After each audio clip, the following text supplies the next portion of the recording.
Okay. All right, and you are now live. Okay, perfect. Thank you. All right. Good evening, everyone. Welcome to the meeting for the Environmental Commission, Tuesday, April 14th, I believe. We're going to go ahead and get started with roll call. Kristen Mollet. Laura Murphy. Here. Kira Abraham Pani. Chelsea Tu. Present. Mariana del Valle Prieto Cervantes. Present. Timothy Randazzo. Present. And I'm Lacey. I'm here as chair. We have another member listed on the agenda, Becky Johnson. This would be a new member. I'm not sure if she's been sworn in yet or confirmed as another Environmental Commission member. But when or if that happens and she's able to join us, we'll make sure to introduce her to the group. At this time, if there's anyone from the public wishing to address the commission on any item not included in the agenda, you can do so now.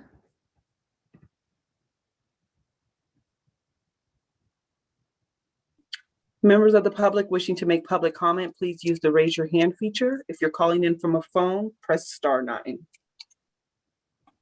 Chair, there does not seem to be any members of the public wishing to speak at this time. Oh, I'm sorry, you have one. Okay, great. Diane Nielsen, you now have the floor for public comment. Thank you. Hello, commissioners. I just wanted to say this is the first time I've ever noticed that Zoom has been available for Environmental Committee. And I am so happy for you and the hopefully other commissions that may be getting this also. So that's all I wanted to say. Thank you very much for what you do. Thank you so much, Diane. We appreciate that comment. And yes, we share your excitement in being able to have this platform now. It's really important to all of us to ensure that the public has a way to interact with the commission live and sort of in real time. So yes, thank you. Any other members of the public? There are no other indications that members of the public wish to speak at this time. Great, thank you. I'm going to go a little bit off the agenda. I'd like to review the notes, and if there's any comments on the notes from last meeting or a motion to approve the minutes from last meeting.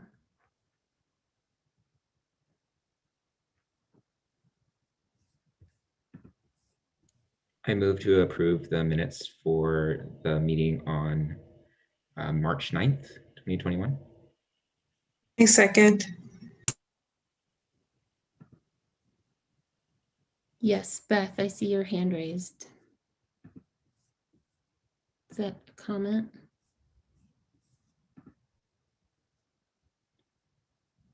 I can't hear you if you're talking. Lacey, I'm going to jump in and say that I have not reviewed the minutes from the last meeting. They were not included in the files for this meeting, and I did not go back to see if they had been posted on that date. I wasn't able to find them either. And maybe that's what Beth is going to be commenting on. It looks like we lost her. She'll probably be rejoining in a moment. Chair, if I may. Yes, please. The minutes for the previous meeting were not included in the packet, and so a vote cannot be taken on that item this evening. Thank you. I don't think they were ready for approval. Okay, all right. That would explain why it wasn't in the agenda either. So thank you for that clarification. Okay, we'll jump into business items. The first item of business is related to the Priority Impact Plastic Pollution Prevention Policy, also known as PIP4. I just wanted to touch base on this because we've had some evolution of of the policy, and wanted to bring some of these issues to the attention of the commission in case there was any interest in adjusting the policy at all. Let me go ahead and I'm going to share my screen so I can walk through some of these.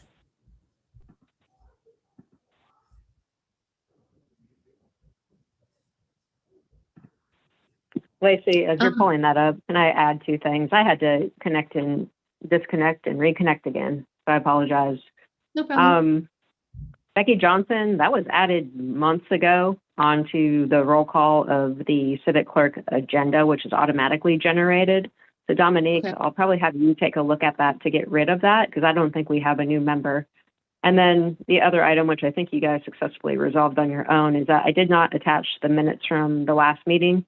They'll be on there next time along with tonight's. Okay. Thank Thanks. you. Thanks for that clarification, Beth. Yes. And Dominique, thanks for helping us with the notes or the minutes. So jumping back into the plastics policy, Mariana did a great job finalizing the posters, and we are getting quotes right now to have these printed. So I'll share what the final versions were. I think it's great. We have both English and Spanish on the front of these posters rather than doing sort of a front and back piece. So this would be what is behind the line, so to speak, in the prep area. So when people are packaging everything and putting things into the to-go bags, this would be posted there. We'll probably laminate these. And then these are the signs that would be placed at the front door or at the point of sale to inform customers that they would have to request these items and that they wouldn't automatically be given. Again, in English and Spanish on the front, which is great. Lacey, apologies to interrupt you, but I don't believe that we are seeing what you and me to see.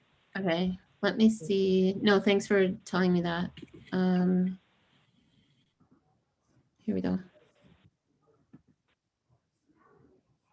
Okay, now can you see them? Yes, thank you. Okay, yeah, thanks for telling me.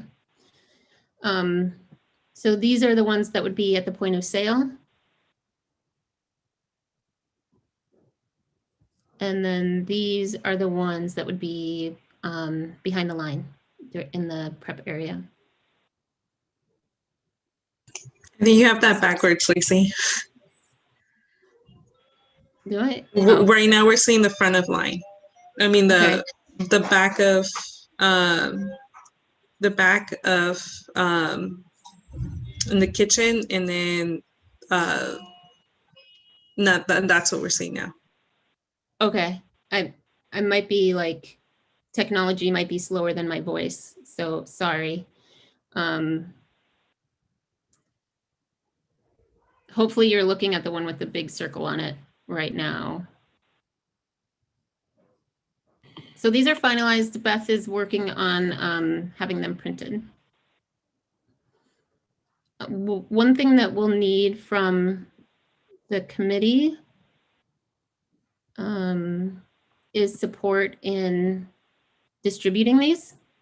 So once we have them, we're going to ask commission members to help in the distribution of different businesses. And when we did this before for distributing information about the policy and encouraging people to come to some of the sessions that we had, the kind of lunch and learn sessions, we basically picked, I think, different parts of the city and sort of canvassed different areas. And if anybody had particular relationships or anything existing with businesses, obviously you can focus that on places that you frequent or that you're a regular customer. I think that's really beneficial if they're getting it from a face that they're familiar with. Timothy, did you have a question? Yeah, I had a point of clarification. Was PIP 4 passed, or is this just something separate that we're doing before PIP 4? It's something that would support PIP 4, but it's not, the policy hasn't passed. Got it. So But these are it's not a part of PIP 4. Yeah, we wanted to get started on something sooner and wanted to sort of have this voluntary experience for businesses to, become familiar with the idea of having customers request these items. And so these were developed, they were actually started being developed last fall. And then as these things go, it just took a while to get them finalized in a way that we were happy with. Got it. Thank you. Yeah.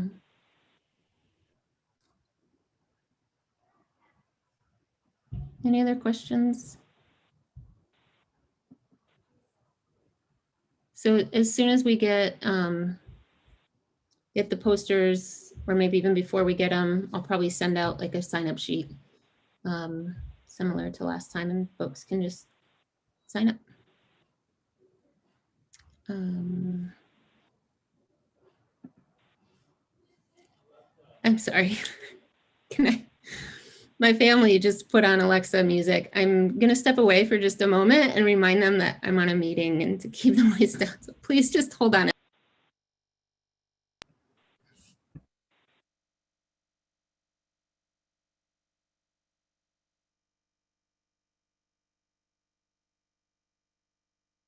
Okay, I'm back. I'm sure you would have really enjoyed the music they were jamming out to, but we'll keep it mellow. So on the regarding back to the policy itself, I did receive a couple of comments and just things for us to consider. One is Mylar balloons and sort of an interest in maybe focusing specifically on additional outreach regarding Mylar balloons. A representative from PG&E reached out and said, they're really interested in trying to take some action on this because they are leading to fires and power outages. So when they heard about our policy through the Monterey Peninsula Chamber of Commerce, they reached out. And we haven't had a chance to connect in person, but I just wanted to share that that's something that has come up regarding this policy. And then the City Council also received a presentation a couple months ago on AB 1383. And there was information within that presentation on the fact that jurisdictions will have to update their regulations to support the collection of compost. And so I've reached out to the representative that gave that presentation to council because I'd like to connect with them and try to ensure that whatever they would need to require for 1383 is also included or addressed, if possible, within the PIP4 policy or the litter ordinance that's sort of connected with the plastics policy. So that's another piece that I just haven't heard back from that rep yet, but if we do, and if it leads to any changes in the policy, you'll all be consulted and brought into that process. Mariana, I didn't know, did you want to talk at all about what Washington did? Okay. Yeah, so Washington just introduced a bill that passed the House. It's a plastics and recycling bill.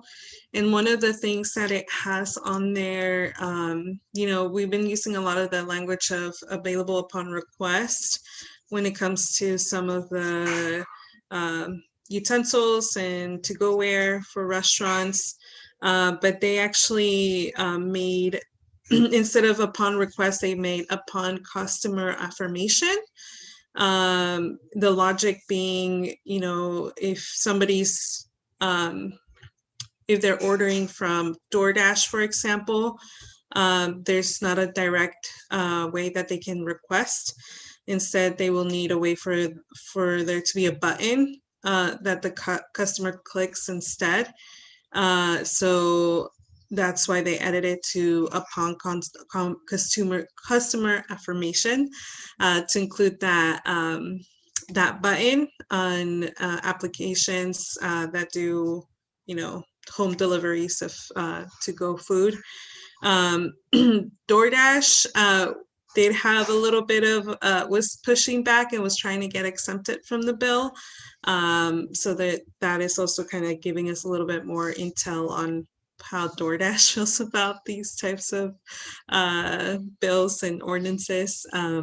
So I kind of just wanted to bring it up to see if we wanted to adopt that language.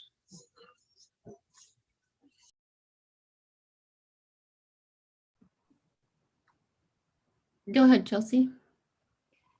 Thank you for that background in the customer affirmation language that is in the Washington bill. I was wondering if it's possible to keep both upon request and just add an or to and then add the clause customer affirmation. So I can see that, as especially as we're going back to eating at the restaurants, that it would be a little bit easier for the restaurant operators and owners to not provide utensils unless people affirmatively requested them. But then, of course, in the instance of online orders, which I'm sure will continue, it does make sense to add the language for people to provide the option of customer affirmation for those instances. But I don't think we need to specify it in the ordinance. Yeah, if we just keep it at upon request or customer affirmation, I think that's good enough. So adding instead of replacing, is what you're suggesting, Chelsea? Okay. Right, like an either or option. Okay. I think Timothy. suggestion is a good one. I agree. Oh, okay. I'm gonna implement, so if everybody knows where their raise the hand feature is, I'm gonna ask us to use that. Just it helps me keep track of speaking order. Go ahead, Timothy. Yeah, thank you for bringing that up. I think that's a more inclusive term to use, customer affirmation. I agree with Chelsea that I think we should probably add it instead of substitute. I would also recommend maybe adding a clause talking about what customer affirmation means then, just to explain, the background of it and say that it's for, delivery services to include that option for users. So I would just recommend that we add more information about what it means, just because I've never heard of that phrase before.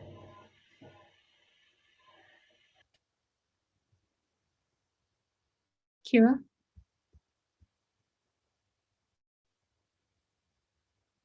Oh, you're muted.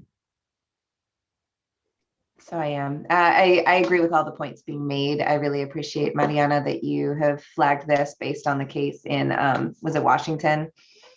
So it makes sense to me that we can sort of cover all bases by having affirmation or request and sort of leave it up to the businesses and in some cases the delivery companies to figure out what that means. But, I'm a little bit, I don't know. I think we might think about whether we define what it means, to Timothy's point.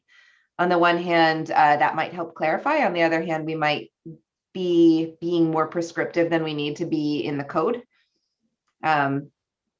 Request or affirmation. I mean, I guess I'd be curious what needs defining, like whether that's verbal or in an order. I don't want to go beyond our purview by telling people how to request or affirm that.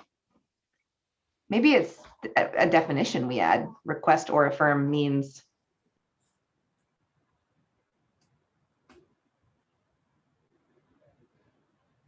Go ahead, Timothy. Yeah, I think that's a really good point. I think I initially meant it as adding it into the definition section of the policy and not necessarily part of like the clause of it.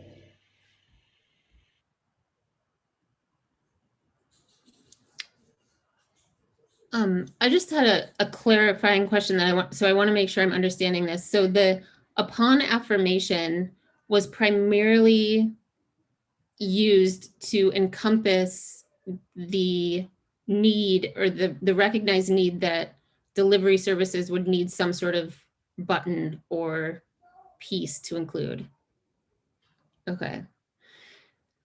So I'm just recalling our last meeting when we had talked about like DoorDash and these food delivery things. And the approach then was to sort of not include anything deliberately about that. I know this isn't like as directly speaking to that, even though it seems to be roundabout getting at that point.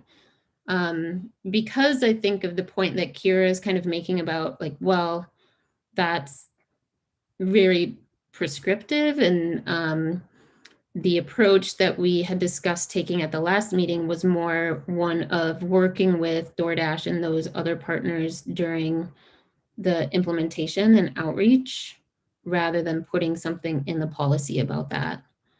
So I think what I'm understanding, and correct me if I'm wrong, is that, you know, maybe we are welcome to shift that again. That's totally fine in response to the information that we've learned from sort of precedent that Mariana has researched.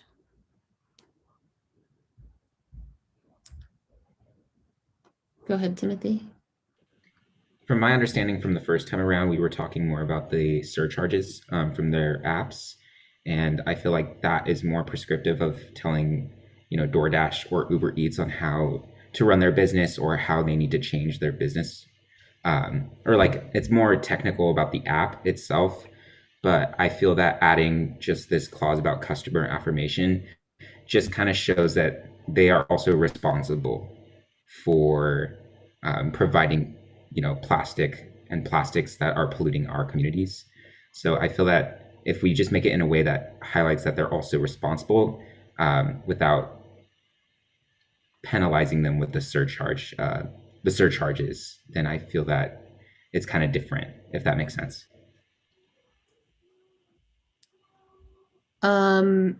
Maybe. I don't remember anything about surcharges at the last meeting. There was a draft. I think there was just a piece in that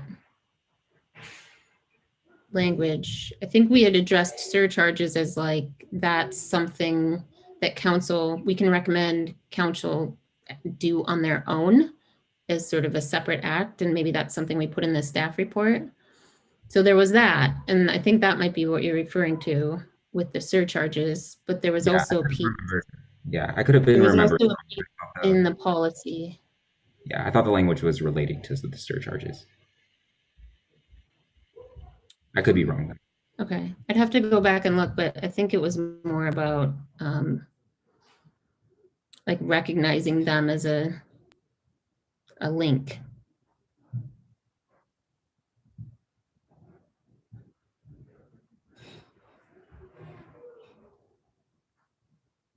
Well, we have a couple of routes of action. If there's a motion that anybody wants to make to revise the policy, we can motion to do that. I'm happy to entertain any motions. We can go back as a subcommittee and review the policy and look at the proposed changes. If we do that, we'll have to bring it back to the full committee for review and approval again. And we don't have to do any of those right now. We can wait until we sort of talk through some other elements of the policy. If that would be helpful, because the timeline and when council hears this might have an impact on if we have time to, you know, do another round of revisions. I will move that we revise the code. Sorry, I don't have the exact section in front of me. So I'm working off memory, but I think it was to change on customer request to on customer request or affirmation.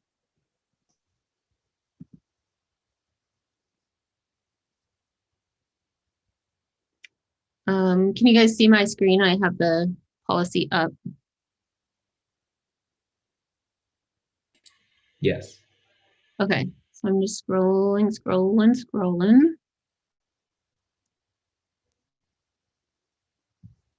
So this would be the section that we would be changing. Okay, so unless requested or affirmed by the customer. I'm just gonna put that in parentheses.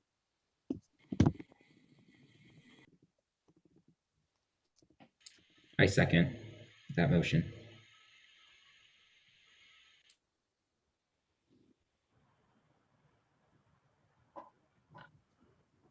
I just want to be clear, Kira, this is your only motion, or are there other areas that you want to incorporate, like the definitions? I hope I'm not being premature. I am fine with just saying that, but I'm also fine to add a definition if others feel that it's necessary.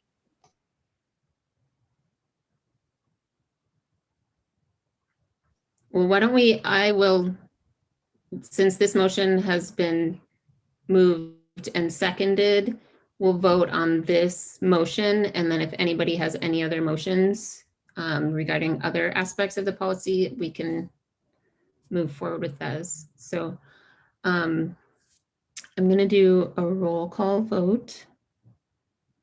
And I need to stop sharing my screen so that I can look at all your faces as I do this.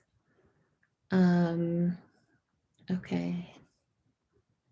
So the motion is to add the language as proposed in the section 860.14a.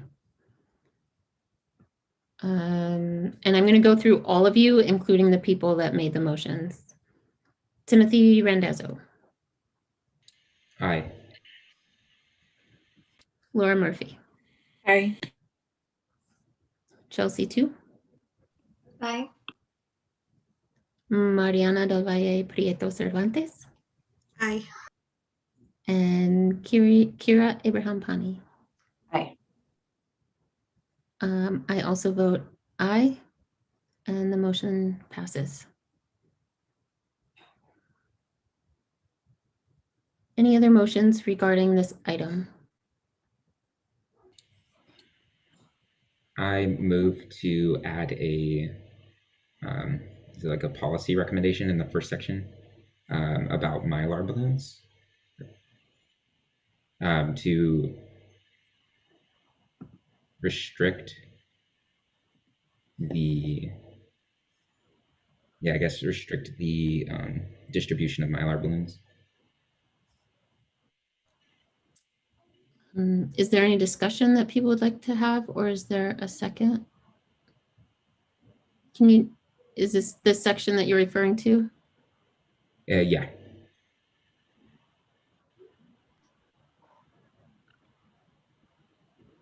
So balloons are mentioned in G, H, and I.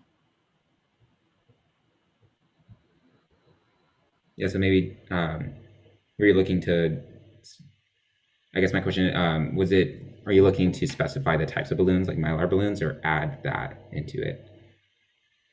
I'm not specifying anything. If you have a motion, I'll entertain it. I was just providing an update on conversations or comments that have come up from community members. So I wasn't advocating one way or the other.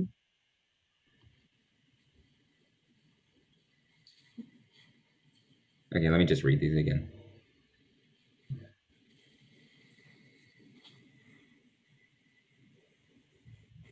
You can probably entertain Laura Murphy. She has her hand up. I'll read this again. Okay. Yeah, go ahead, Laura.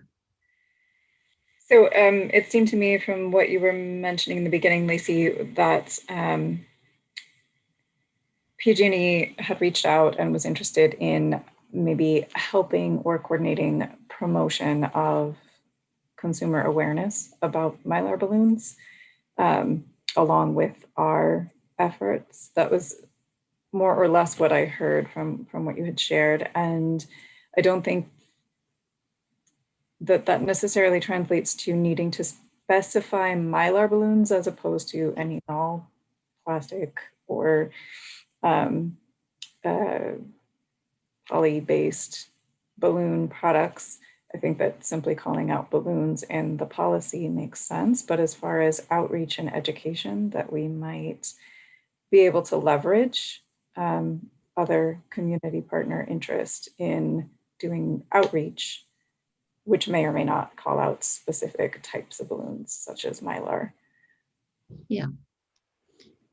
Yes, your understanding of my description is accurate. And I just want to reconfirm, I haven't had a physical one-on-one conversation. This has all been over email. So I don't feel confident really articulating exactly what's being expressed. I just wanted to share with this committee that it has come to my attention. I apologize. I rescind my motion then. Okay.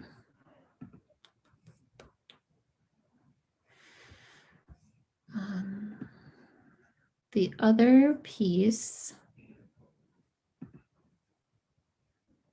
that I wanted to discuss was, or before discussing timeline and approval process, is outreach and implementation. So again, I just want to reiterate that I think it's going to be really important for us to dedicate some funds to supporting the implementation of this policy. Otherwise, it's just a policy that sits on a shelf and gets dusty and isn't really implemented. And obviously, we all want it to be implemented and effective. And so I think there are suggestions of approaches, and I'll save some of this for the budget discussion, but I just want the committee to know that I think in regards to this policy, we should consider supporting funds to support the implementation. And that would include things like a resource guide, both virtual outreach, technical assistance, partner agency coordination, because we've all done a really good job on this policy, but I just don't think we have the capacity to implement it to the level that it would need to be implemented. And then timeline for approval. Beth, I'm going to turn to you for this piece, just to talk a little bit about what the process might be for putting this on the council agenda. Sure. Can you hear me? Yeah. All right. So the process is typically there's a management meeting held the week before the public notice goes out for council meetings. Right now they're holding 2 meetings a month and also doing special meetings, but more so to discuss their objectives that they came up with at essentially their annual work plan type of meeting. So the goal would be to look at the council calendar. We do have a lot of other amendments that are moving forward, likely prior to this, just because of the council priorities that have been set out. As you all recall, when we did the study session, this wasn't something that we were told to look at, but the EC was created by council, and we do have our objectives of the committee there. So I do appreciate the initiative and amount of work that's gone into creating this. If I try to put it on the next council agenda meeting, I have no idea what's discussed in those management meetings. So it could be that it could move forward. It could be that it does not. There's still some work that I need to kind of clean up and make sure that what I'm preparing for the packet moves forward. That includes reviewing some recent suggestions that were made to the draft staff report that I had started, as well as just putting together all the attachments that will be considered as part of that application. I would say we should have it before council within the next 2 months for a first reading. All amendments require 2 readings, so those will be back-to-back in consecutive council meetings, kind of depending on what does happen at the first one though. Second reading happens, and then 30 days after that, the code becomes effective, unless we specified something else in the code, which I think was a discussion we were having a little bit earlier on. But hopefully that provides you with a good enough synopsis of what that process is typically like and how they make their decisions. Thank you, Beth. So I just wanted to sort of timeline this out. So if this takes 2 months to be heard for the first read, that would put us into, let's just say for the sake of argument, the second meeting in June. So end of June, council's first and third meeting Thursdays, right? Correct. So that would be June 17th for the first read. And then the second read would be Or first July. and third, I mean, it could be the 3rd and the 17th. It could be the 17th and then the 1st of July. And that would throw us to August 1st for implementation, effectiveness date. Okay, so August 1st, let's say that it's the 17th and then July 1st. And then August 1st for implementation. That would give us still August, September, October, November, December. It's 5 months for businesses to get acquainted with it. Because are we specifying a different effective date in the ordinance itself, right? January 1st, 2022. Right. So the more that my main concern is the more we push it back, the sort of less time we have to help businesses with the transition. So 5 months is probably still okay, but hopefully it doesn't get pushed back anymore. So if there's anything that we can do or I can do as chair to help. I would doubt that it would get pushed back more. It would be my hope that I would have it on earlier than the projection you just ran. But then again, what does hope get you sometimes? Okay, so let's just say worst case scenario, it would, go through the process and be effective August 1st. That would give us 5 months. Okay. And I think we will be discussing the potential of having assistance with outreach and what that might look like. So timelines are going to be helpful in figuring all of this out. But yeah, definitely the earlier the better. I'll do what I can to push it forward. Okay. Thanks. Okay, let's see, where are we? That was everything I had for this first business item. Any other comments from the council? I think I'll open it up for public comment too, since we've been discussing a lot in this section. Dominique, is there anyone there for public comment?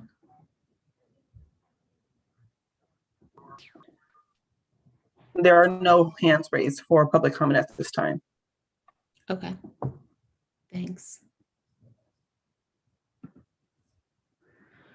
Okay, we'll move on to the next business item, which is the budget request proposal. So we're getting close to the end of the fiscal year. I'm not sure what the city's timeline is for all of these items, but I wanted to give our commission an opportunity to do a little bit of initial brainstorming, I guess, around budget considerations and requests. Obviously, we've talked about the PIP4 implementation and communication. And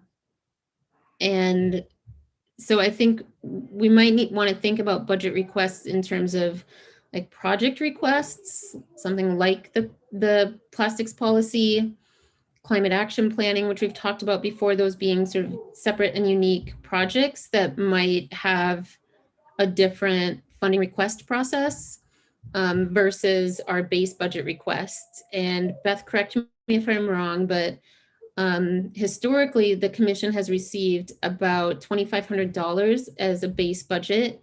Last year, we received $500. And I think if we want, we can request, an amount somewhere within that range for the next fiscal year. But I wanted to talk about the budget as a commission, both in terms of specific project requests we might have, as well as base budget requests and what we might be considering using the base budget request, recognizing that having a base budget also allows us to be responsive to things that might come up through the year. So we don't necessarily have to have our base budget request detailed out, item by item, but we should have a general sort of idea of that amount that we'd be requesting. So I listed 2 projects, the PIP4 and the climate. Are there any other projects that people would want to put forward for the commission to consider? Yeah, Chelsea.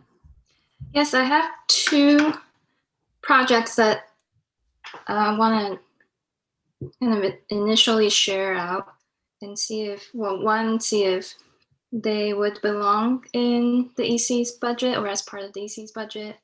And then also just to also kind of use this opportunity to preview one of the ideas, which is new, that what we can explain, Timothy and I can explain as part of the Green Recovery Subcommittee later in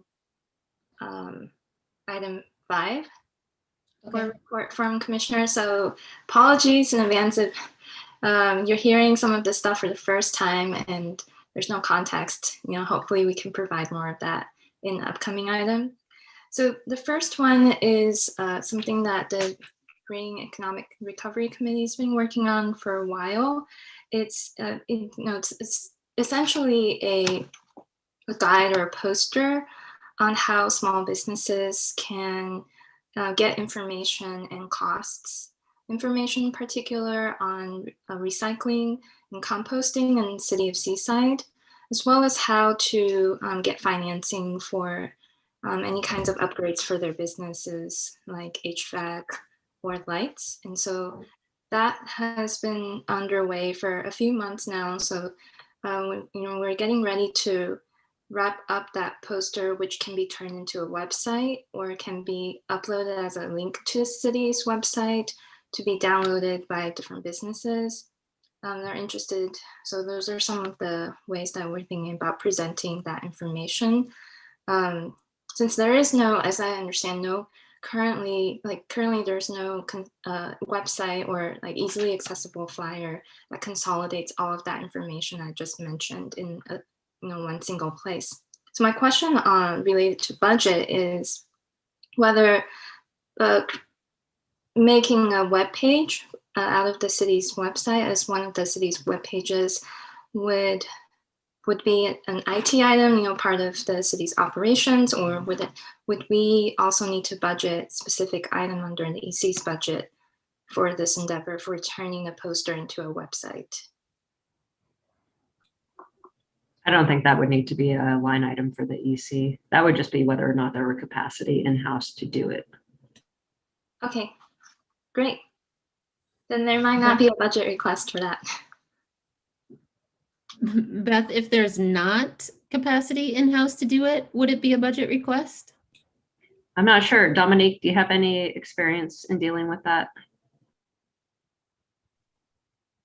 Not directly. So that would definitely be something we probably want to revisit coming back to bring back a follow-up.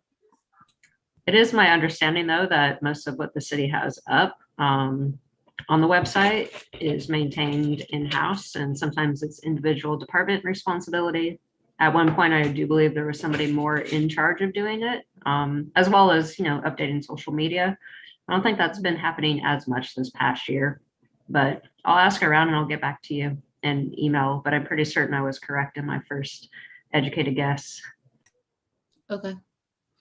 Thank you. Yeah, thanks. Chelsea, just a quick question. Did you and or Timothy consider or look at existing platforms like the Green Business Network to see if what they have, if we could just link to the Green Business Network, or? I don't know what I- that's the only one I know of, but Yeah, I don't think I've looked at Green Business Network specifically. I've looked at several websites, like PG&E's websites, AMBAC's website, and just kind of try to consolidate different information. But I Mhm. will do that and see if I can mine any more information to add to this poster. And if anybody has additional resources, please feel free to share. great. Yeah. Go ahead, Timothy. Yeah, something separate to this, but there's a potential funding request that would be coming from the Green Economic Recovery Subcommittee regarding a project that we're developing. We'll provide more context later in agenda item 5, but it's basically for a farmers market kind of community fair. So I feel like this would probably be something that we should allocate a budget for. As of amount, that is something that the Green Economic Recovery Subcommittee is still looking into.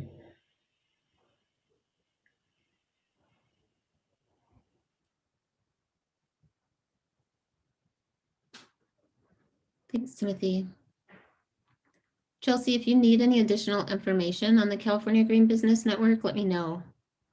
They did a presentation for us, but I think it might have been before you joined the commission. But they had a lot of resources that might be valuable in addition to what you found for AMBAG and Great. PG&E. Okay, Yeah. I will reach out to you. Thank you. Okay. Yeah. Yeah. Hi, Laura. Go ahead.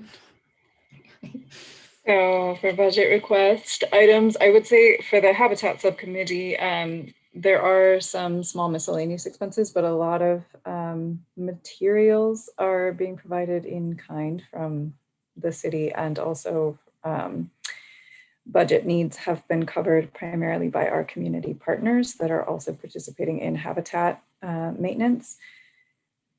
I think that big picture long term, the type of budget needs for further expansion of habitat projects will be beyond the scope of what we could reasonably anticipate achieving as a commission within our annual budget. So that is not progressing aside from grant application coordination. So while it would be nice to have even some miscellaneous funds to provide some kind of a match to support the input, financial input from our community partners, I would say that that wouldn't need to be more than something like $250. So you think that, are you saying that would be part of like the base budget rather than a separate like project budget request? Am I understanding that right? I think that that could come from base budget, yes, because it doesn't need to be a significant amount of funding, and it's not, it's for miscellaneous supply needs as they arise, not for a planned out budgeted project. Okay.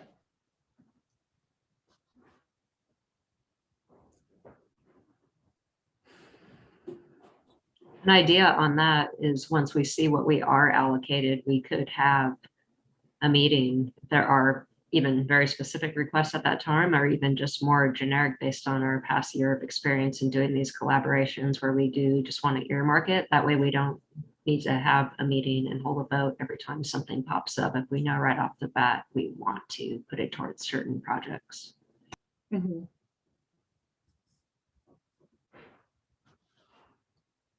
Yeah, that might be something too, Chelsea, for your website or flyers about information. You know, if we do find for whatever reason that we do need to spend some money to either add the content to the website or develop the flyers that in print, that would be something we could allocate within the base budget rather than a separate sort of project budget. Okay. That sounds good.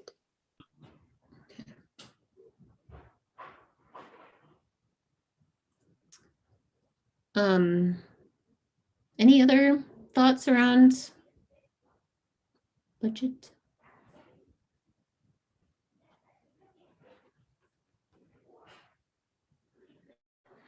Okay. Any public requests on this item? Or public comment, sorry.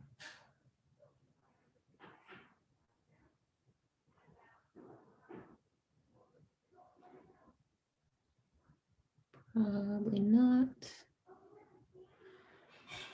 All right, so with all of the comments that the commissioners made, I've been making notes, and I'll probably just chat with Beth one-on-one about these and put something together for the commission to then review.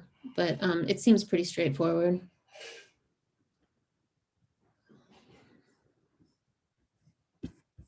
All right. Kira, I think the next item C was your update, right, on SB1?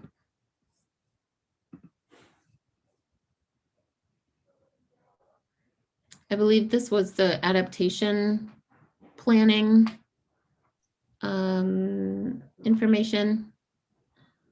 Okay, thank you. I thought I was sharing that. I know I shared it by email, but I did not realize it was added to the agenda. So if you can give me just a moment to pull up the information so I have it in front of me, I'll be happy to summarize it.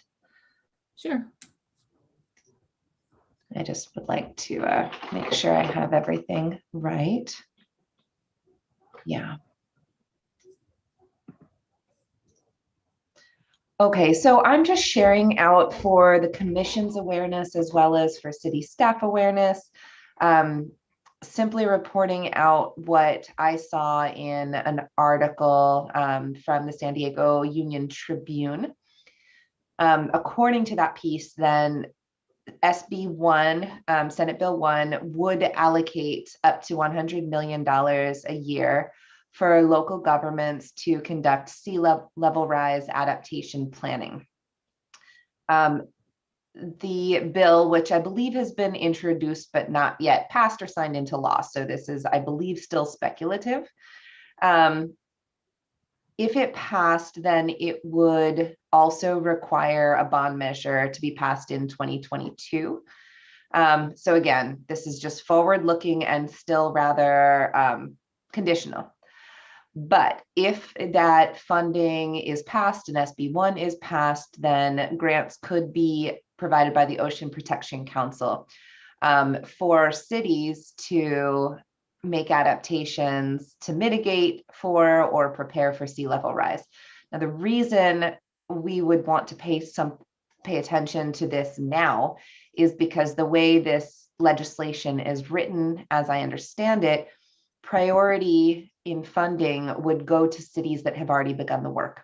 And this kind of analysis and planning does take quite a bit of time.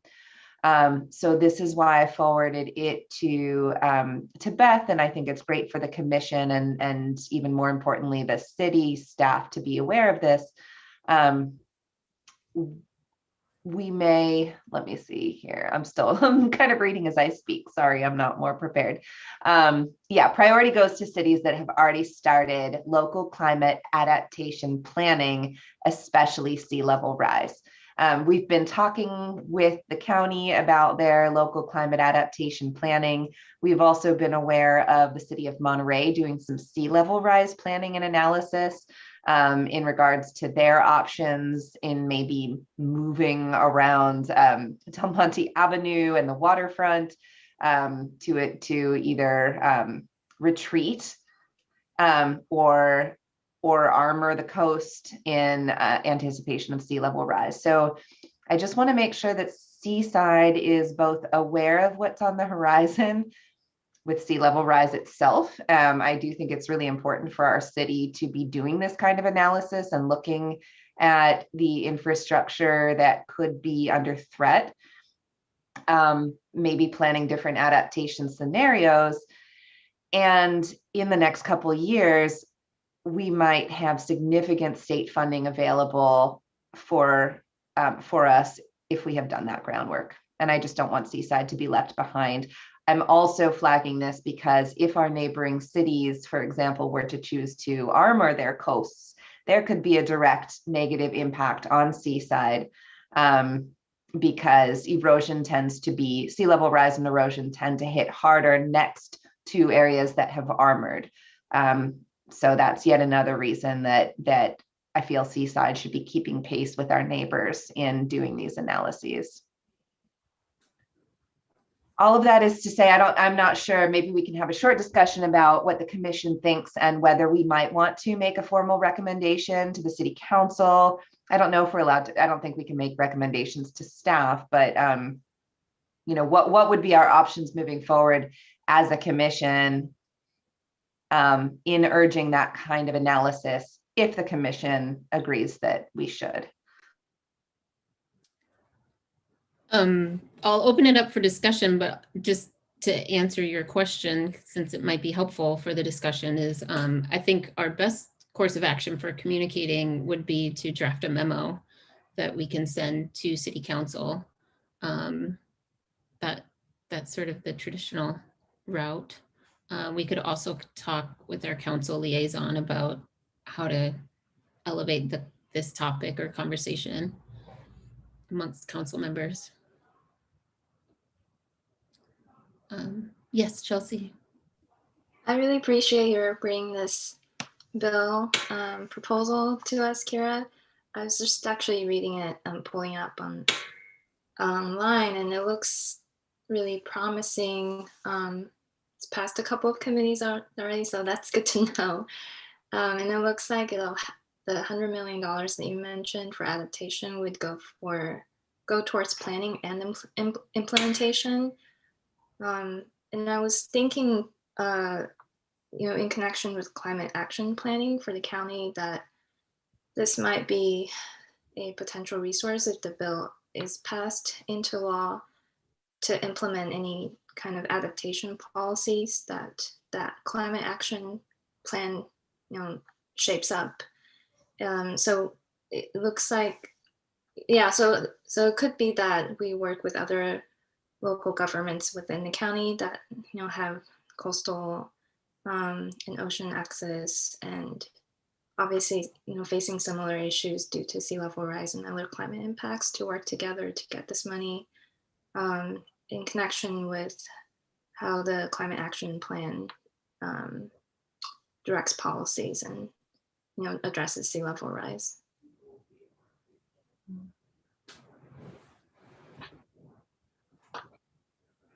Any other comments?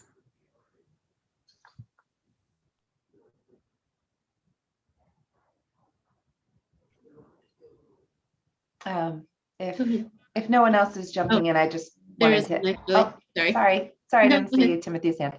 Go ahead, Timothy. Yeah, just thank you for bringing this up. It does seem really promising, and I really appreciate the fact that you brought up that Seaside should be taking the actions to also do what our neighbors are doing, because there could be very serious adverse effects if we don't. So I just want to echo that, and thank you for bringing that up. And yeah, if you were going to move to make a motion, I'll second it. I'm going to add something into the discussion. Oh, go ahead, Kira. Sorry. Oh, you're muted. Okay. I think I'm understanding the sign language correct. I'm going to be somewhat of a cynic, I guess, which I try not to be usually, but my concern is, and it's, yes, I think we absolutely should be thinking about this and addressing this. My concern is that I know the limitations of staff time, and this would, even if we sent a memo to council and they're like, yeah, let's do this, it would still fall on the shoulders of staff. And if we're thinking, like, we haven't even done a climate action plan, right? And that's sort of like a first step. And so I think we should be really aware of what we want to prioritize before we share or we go forth too much to council, just because of that workload impact. And it's kind of like, if everything's important, then nothing's important, that can sometimes happen. So I don't know, I just wanted to sort of add that element of constraints. Kira, I think you had your hand up first, and then Timothy. Yeah, Lacey, I think I share your concern that, our staff, my understanding is that they are strapped for time and resources, and this is no small kind of project. And I think if my shallow understanding of the bill is accurate, and it may not be, there's a little bit of a catch-22 written into it, because it seems to be saying funding goes to the cities that have already put some funding into this effort, right? And my concern here is that the more resourced coastal communities, the wealthier coastal communities, may have the resources to do this kind of planning and thus have priority for additional state funding. And if those communities do choose something like armoring, it comes directly at the expense of communities like ours that maybe didn't have the resources to do these studies. And so I might be missing something there, but it seems to sort of be a regressive model to fund the cities that have already done the planning. So I think that's one reason that Chelsea's idea really resonates with me, because I think working together as a peninsula, specifically along the coastline, and I do think Marina, is included in that, we could move as a region instead of working against each other as cities. We are all connected as a region economically, and that further down the line, if it does come down to funding, is sort of a stronger proposal, a stronger application anyway, to show that our communities with really diverse and disproportionate resources have come together to work on it. So I like the idea of working with the county on their climate adaptation plan. And maybe we propose that we form some sort of joint effort with coastal cities in the county to specifically address sea level rise and come up with adaptation plans together. Still takes tap time, but maybe it doesn't fall just on Seaside staff. And maybe there's some resources available to fund it, in a shared agreement. Timothy, I saw your hand, and then Chelsea's hand. Yeah, I think that's just a really great point, what Kira was saying. And Chelsea, that I think it would be stronger if we work as a region. My original question was more about, I wonder if the climate action plan, if we put funding for a climate action plan, if that could constitute as us doing analysis for our community in regards to that, because I know the climate action plan is very inclusive and we can target different things within it. So I guess my question was if that can also maybe fall in line with this bill's requests or requirements.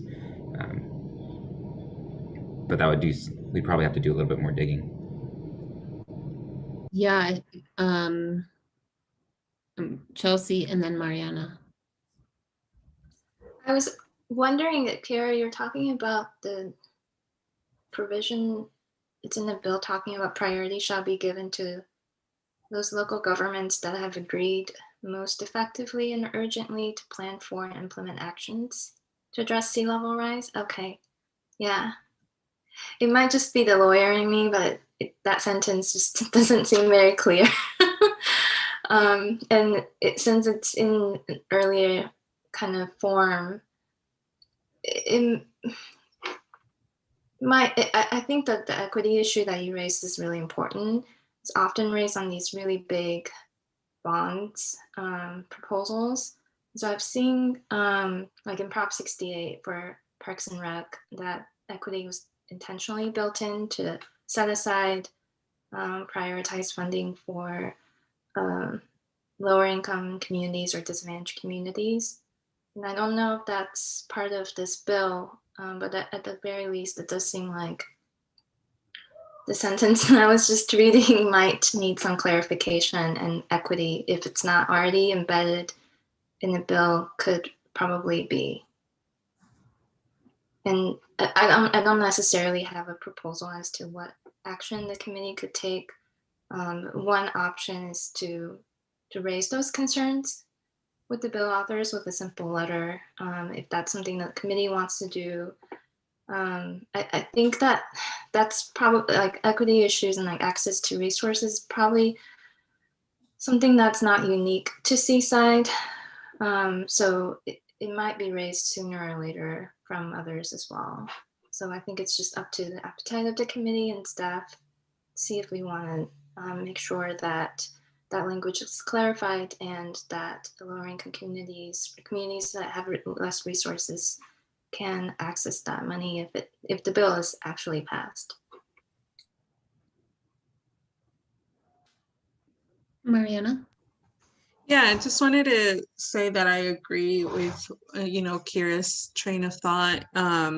I definitely think we need to be doing something. I don't have a recommendation of what that is, but this is definitely an equity issue and something that's been on my mind since I saw the Monterey plan and how that, those decisions may affect and negatively affect communities like Seaside. So I definitely believe that, we should definitely take some form of action. And I like Timothy's idea when it comes to maybe implement it into our climate actions.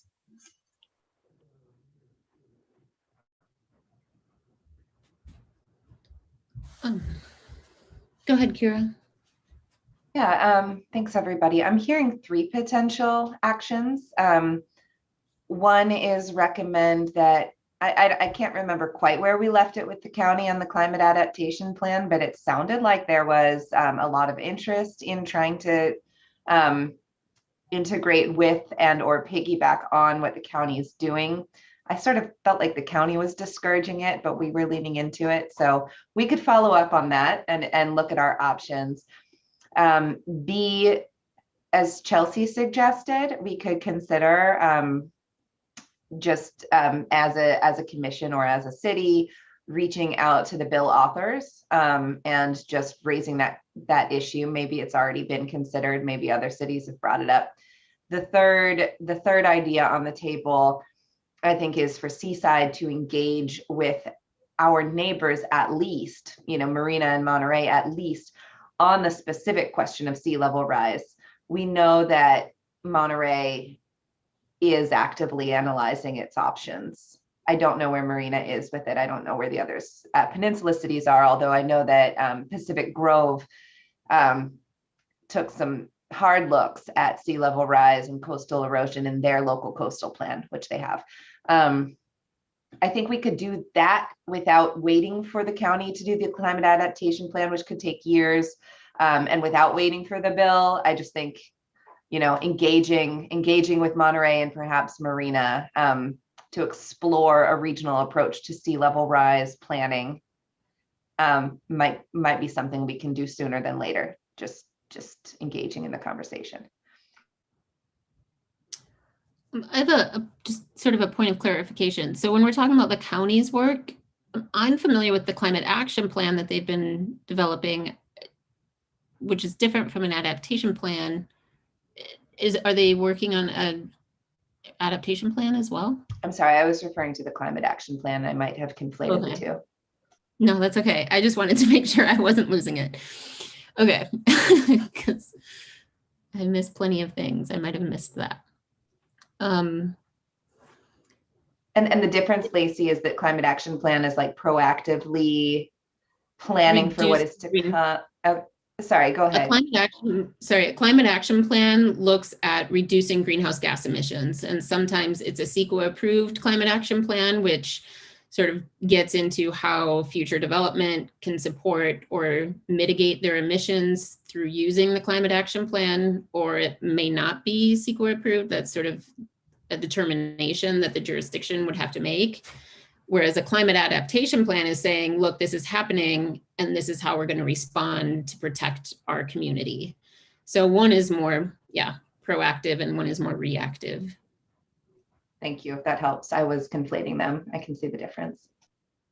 And the other thing to keep in mind, and I think this is important because in my experience, climate action plans don't always include adaptation measures. They're usually addressed separately. a sustainability plan is generally much more broad in terms of its scope. So that could potentially be something that an adaptation element is introduced in, because they're starting to include more and more aspects of resiliency.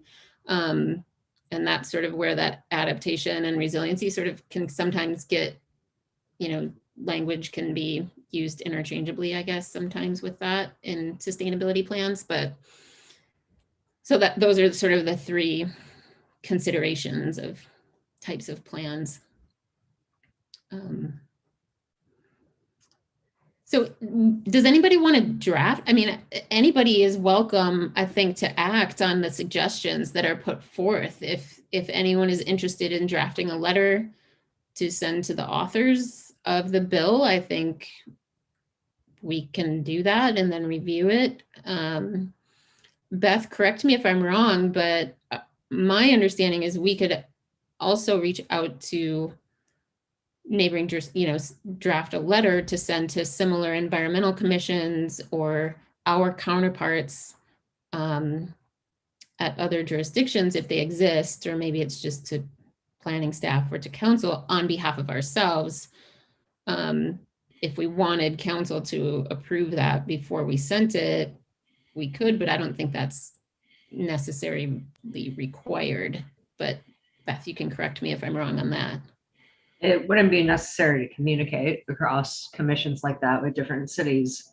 Although I want to think about the effectiveness of what you're proposing. And it could be that we do send a memo to our city council just regarding this topic in general and encouraging them to even share what communications they've had on this so far, if any, with other jurisdictions. Also encouraging public comment at those meetings. And that could be a coordinated effort where it's not just one 3-minute comment, but it's successive 3-minute comments on a similar subject. Right. It's not always clear what happens to memos after they're received. Right.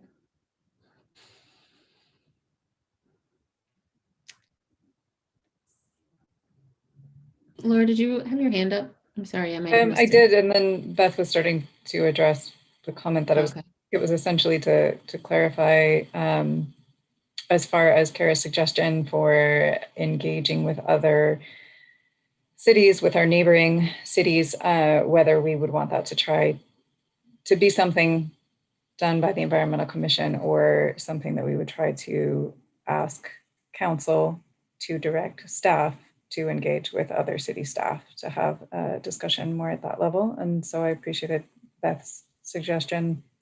And I think that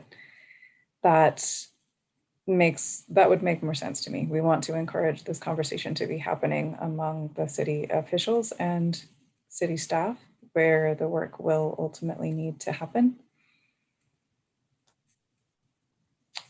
So if that starts with a memo and then is followed up by reinforcement from all of us through public comment and or otherwise contacting our council members, I think that would be a good approach.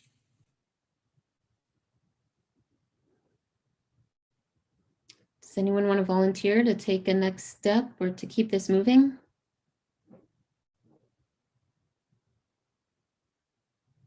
I guess I wonder, is a memo necessary, or if it's possible for us to kind of do this idea scoping and sharing with council through comments?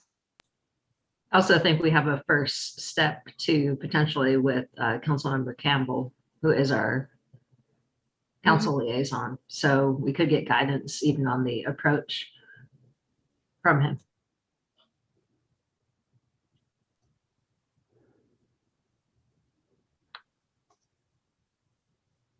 Go ahead, yeah, Kira. Yeah, I appreciate that. I think a conversation with council member Campbell is a good idea. And I can't remember, do we have a climate subcommittee? Mm-mm. Okay. All right. Yeah, maybe it's a conversation with Campbell then. I agree with Chelsea that a memo feels like we're jumping straight to a formal recommendation before we've done sort of the scoping and info gathering that we need to do. Like I personally don't know what efforts might be happening in Marina or where the Monterey effort stands or who on staff might be coordinating with somebody on these issues. So that's the first step to find out what's already happening before we can really figure out our value add as a commission. That said, yeah, I do just feel a certain level of mild urgency in the impending doom way that climate change makes me always feel, it's urgent. It doesn't have to happen tomorrow, but it really has to happen. If Seaside is not looking at this, I think, Beth, you had suggested that nobody is looking at this in the city, then there is sort of a long-term concern that I have that Seaside could find ourselves in a really disadvantageous situation as time goes on. So all of that is to say, sure, let's talk to Campbell and Beth. I don't know if you can gather up any other info, like do we have any staff resources that can at least give us a sense of the state of play right now? The only resource that I remember having that might have done everything from south of here to north of here is AMBAG had some projection maps done, and that would be helpful to see, and that could probably scare us a bit into being more active. So I'll reach out to AMBAG. I think it was Emery who also gave us a presentation on climate action plan, who had a meeting on that a couple of years ago now. So there were all cities represented at that meeting, and only some, it looks like, have taken serious action. Kira, did you want to reach out to Jason? Sure, I'll be happy to do that. Mariana, I saw your hand up. Yeah, I'll be happy to help with the efforts. So Kira, if you want to include me, I'd be happy to. I'm not the best writer, so there's that. That's okay. I would just ask him for some time on the phone. So I'd love to have you in that conversation, Mariana. I think Council Member Arrazola might have also been involved in some climate efforts. I don't know much about that, but if it's appropriate to talk to him as well. I think so. Yeah. Okay. Any public comment on this item before we move to the next? There are not any requests for public comment at this time. Thanks. The next item, Beth, I believe is yours, the overview of the Sustainable Central Coast Climate Summit. Yeah, Dana Morrison actually attended this meeting, so she has a presentation for you on that. So I'm going to hand it over to Dana, my colleague. Thank you. Perfect. Hi, Dana. Good evening, committee members. I believe this is my official time being introduced to you. Can everyone hear me first before I continue blabbing? Wonderful. Yeah. See nods. We can. You're good. So I am Beth's coworker, the other associate planner for the city of Seaside, and I was able to attend the Central Coast Climate Summit series, which occurred 2 weeks ago. So we had various presenters from cities. Some of what they discussed will actually touch on the discussion you guys just had. We do have some cities who are moving forward with climate action plans, and they also gave a good number of resources for getting information on tools regarding climate change and sea level rise, emissions, GHG, and how to get a climate action plan moving forward. So here are some of the cities that came. We had Gonzales, San Luis Obispo, Monterey County, AMBAG. The goal of the summit was to help establish just and equitable solutions to the challenges of global climate emergency by engaging and supporting local community leaders to develop implementable, actionable plans. So their major topics were climate action plans, creation, adoption, and implementation, and then a summary of what other jurisdictions are doing, climate action trailblazers. And then we had a breakout room discussions where the key part of our discussion was actually discussing having a regional climate action plan to hopefully take the burden off of smaller cities like Seaside. So just a quick highlight on some of the cities. San Luis Obispo, they do have a climate action plan in process. The climate action for recovery, community recovery, was approved by their council in August of last year. They do aim to be carbon neutral by 2035. And they are adopting a resilient SLO, which is a planning initiative to help the city of San Luis Obispo prepare for the climate impacts and the changes that will come as a result of this. And they're going to be updating their city general plan safety element to include adaptation strategies, education, implementation, community input, and vulnerability assessments. Santa Cruz is also working on a climate action plan. And so it's working this year and then proposed to be hopefully implemented by March of next year. So they're also doing an interim recovery plan at the moment before that's adopted, bringing in muni-skilled labor workforce development, green economy workforce development, green and quality of life infrastructure as well. The County of Monterey, which you guys did mention, they are developing a sustainability program and climate action plan. So it might have been where that kind of crossover, because it isn't just a climate action plan, it's also a sustainability program. It is in progress. The climate change integrated into their local hazard mitigation plan in summer of this year is what they're due to do. And then CAP is hopefully going to be drafted by winter of this year and aim to be published in fall of next year. And they are conducting a countywide emissions profile. So for the whole county, so interesting to see where that's going. Agricultural emissions make up 30% of the pie. So City of Watsonville, they are creating a cost and time efficient climate action plan. 2030 climate action plan and adaptation plan includes wetlands restoration grant, urban green planning, local hazard mitigation plans, and environmental justice. So their big points we're saying, leverage existing plans, departments, and staff, be bold and ambitious. And it's about people, not numbers, changing the culture and norms and minds, and really engaging the community, because if the community is not behind a CAP plan, it's not going to move forward. County of Santa Barbara has their One Climate Initiative. It's their flagship program, climate change vulnerability assessment and safety element update, wanting to understand climate impacts and their vulnerabilities. So they're doing the assessment currently still. It started in summer of last year, and then they're hoping to create their adaptation plan later this year and continue working on it through next year. So their goal is to reduce carbon emissions. Natural and working land GHG inventory is going to be happening, has been happening since November of last year, and is still being worked on now. And then they're also working on an active transportation plan, increasing safety and comfort for biking and walking to encourage people to get out of their cars. And then Gonzales, they've adopted a G3 initiative guiding principles, community-wide outreach. So focusing on environmental responsibility. They've done various climate action plans and updates to their sustainable community initiatives, ban on single-use plastics, no straw campaigns, school district recycling programs, solar-only ordinances, and they also offer recycling and sustainability services from the city's sustainability consultants to all businesses within Gonzales at no charge.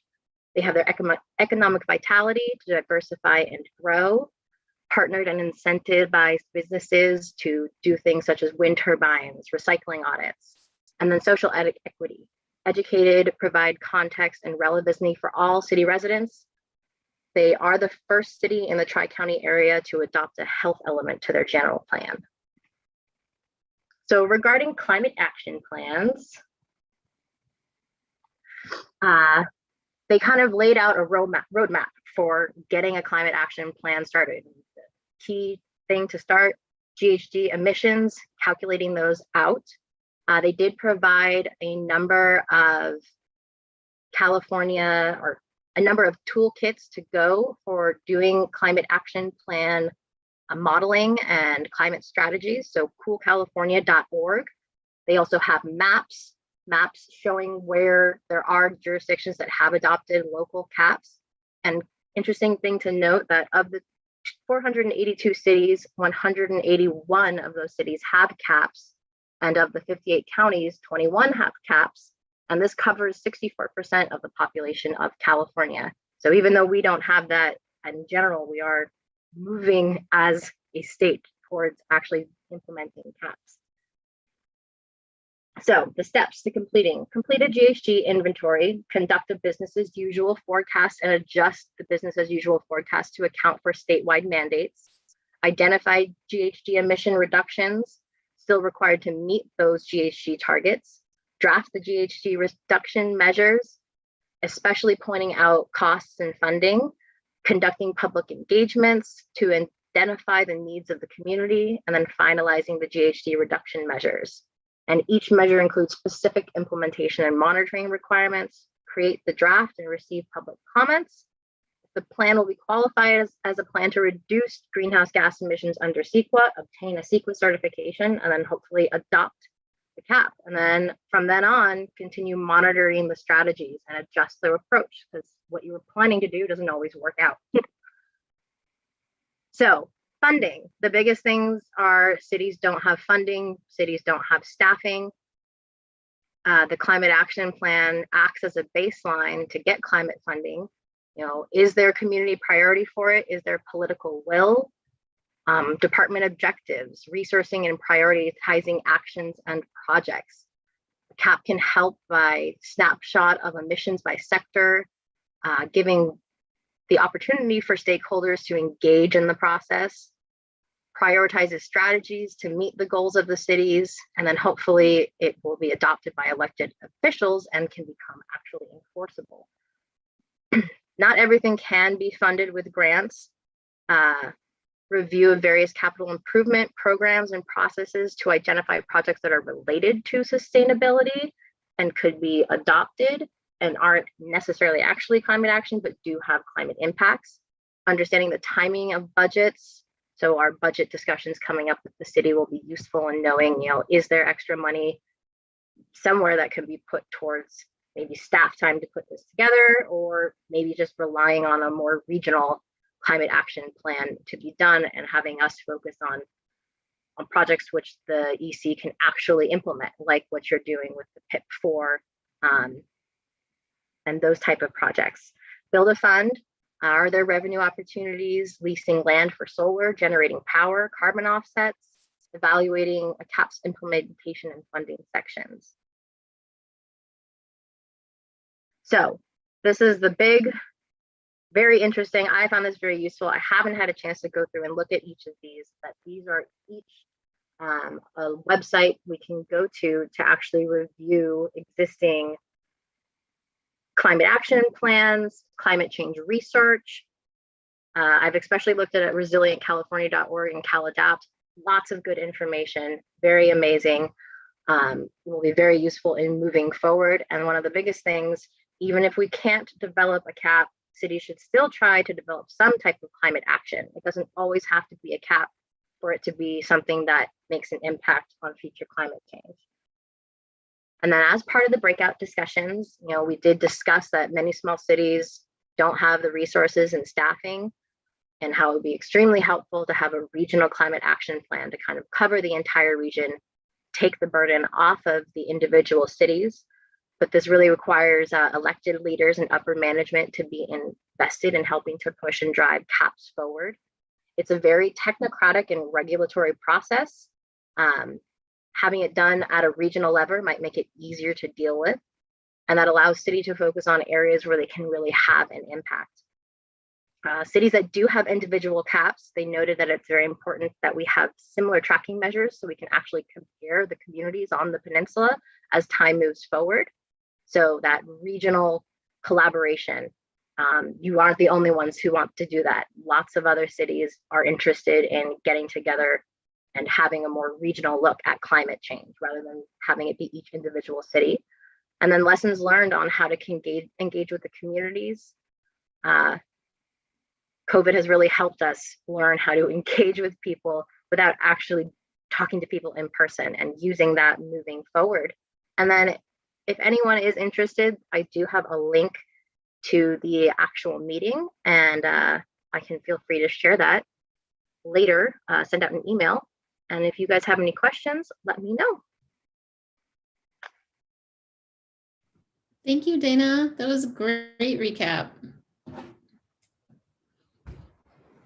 Does anybody have any questions? Go ahead, Chelsea. I have 2 questions, Dana. Thank you for that great presentation. I learned a lot. I was wondering if, one, the county has or is planning to update their safety element of the general plan to incorporate climate adaptation policies. I know you mentioned that a couple of other nearby jurisdictions have already done that or are doing that, and I was just refreshing my memory on that. A related law, I think SB 379, that passed a few years ago, that basically requires local jurisdictions to update their safety element.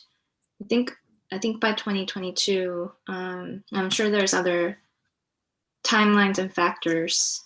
So I know we were talking about climate action plans not necessarily including adaptation policies. Although it looks like, I guess, the Monterey County region is thinking about doing like a more comprehensive sustainability program anyway. But it reminded all of these conversations remind me about SB 379. So getting adaptation policies or a plan in place through the safety element update in the general plan. So I'm not sure if their local hazard mitigation plan is part of their safety element. So I do know that they're implementing climate change into their local hazard mitigation plan. And I just don't know if that's their safety element or not. Yeah, it looks like, from my quick read, that if you have a local hazard management plan already, then your timeline, I guess, a local jurisdiction to update your safety element to include climate adaptation policies is by 2022. And I think if you didn't have something like that already, then the timeline was earlier. I'm correct in that. So yeah, I was just curious if that conversation came up in the summit. No, not that I heard directly.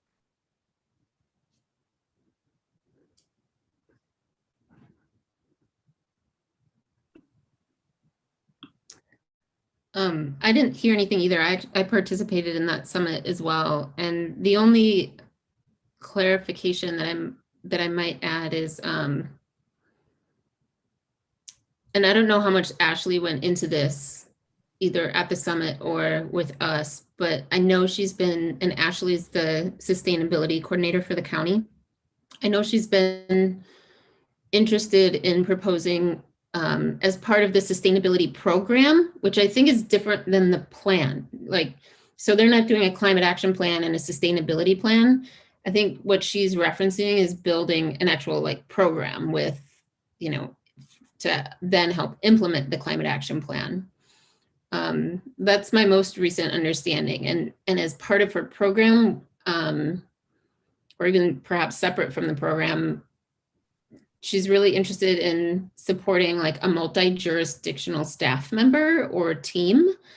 And that might be a really good approach. So sort of picture a staff member or a team that would discuss things like regional adaptation plans so that Monterey doesn't do one thing that then messes up the coastline and seaside or marina. So that might be something that, it's not in place yet, but it's something that we can advocate and support because, the environment doesn't have the political boundaries that we have. Yeah, thank you. Thank you for that clarification. And yeah, my apologies. This is probably a testament to not reading and talking at the same time. I was just looking at the requirements of 379, SB 379 again. So I think it's that if you already have a local hazard mitigation plan, then upon the next update of that plan, then you should incorporate adaptation policies. And if you don't have an existing local hazard mitigation plan, then you need to update that safety element to incorporate adaptation policies by 2022. So yeah, just wanted to correct myself on that. And I'm curious to hear more. It sounds like from different conversations we're having, we're all interested in exploring how we can best use different staff and volunteer time and commissioners and council time throughout the region to see if we can work together to create some kind of adaptation process and pool our resources. The second question I have is related on capacity. So I saw the Civic Spark link that you mentioned in your presentation, Dana.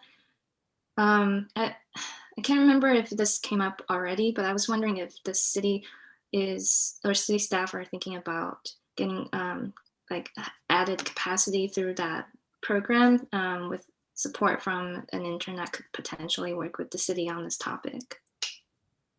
I think Dominique might be better able to answer that question. I'm not sure regarding our internships. I'm sorry, can you repeat the question for me?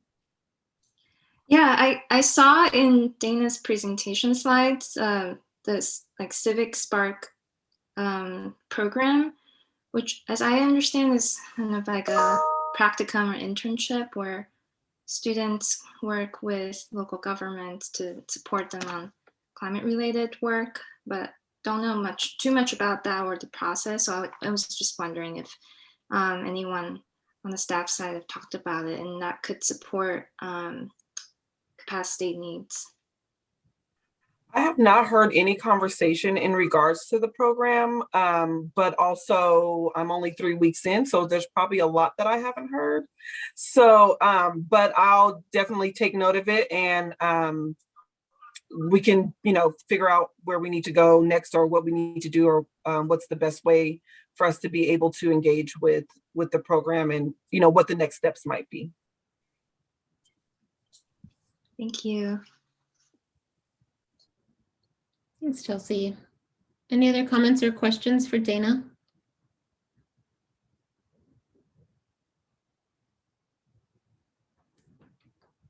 I have a question that came up based on your presentation, Dana, and maybe you can help answer it, or maybe Beth can. What is the status of our general plan? Because if we're not done with that, is there still an opportunity to incorporate some of these elements? I mean, I know how difficult general plans can be to go through the approval process, but I feel like we did a lot of work as a community probably over a year ago now, but I haven't heard anything about I'll take a try at that one first, Dana, and you can follow up with anything. We recently got approval from council for budget to be directed towards a specific consultant to finish up that work. We would expect soon to be looped into those conversations in terms of even making some more significant and substantial changes to what was done more than a year ago.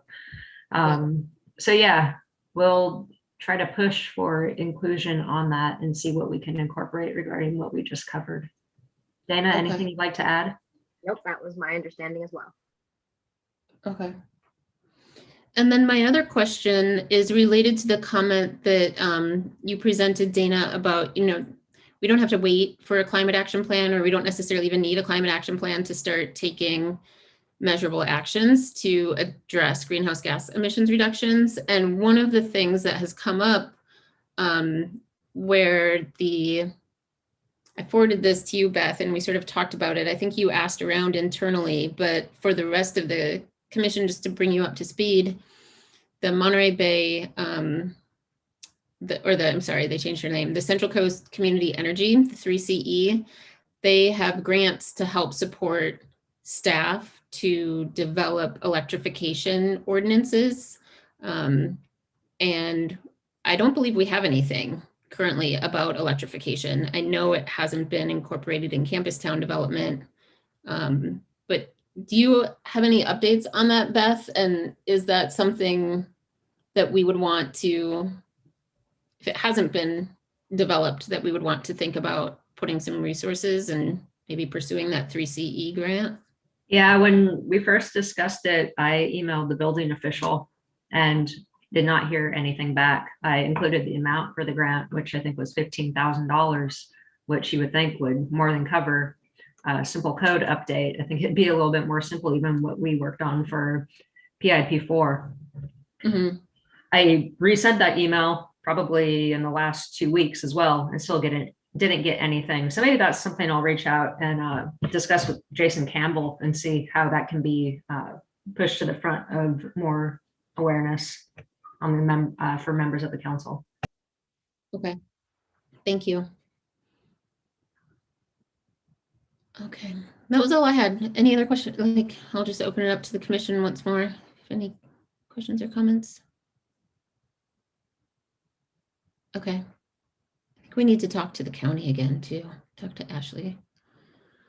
Any comments from the public on this item? There are no members of the public wishing to speak at this time. Thank you. All right, we will move on to reports from commissioners.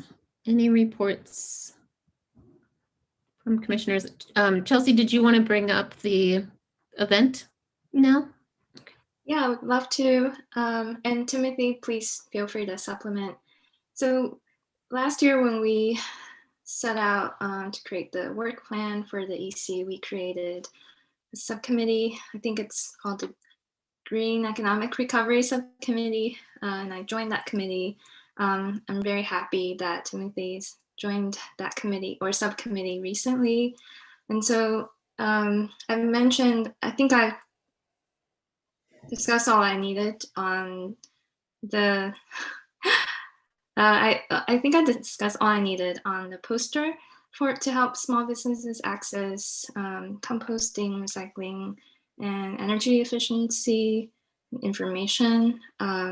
So that's, I think project number one under that subcommittee that's still underway. And then Timothy and I had recently talked about a new idea on City of Seaside hosting essentially a farmer's market community fair idea. And as I understand from Beth, I think the city's attempted some sort of farmer's market in the past, and I don't know too much about it, so that could be something we could learn from.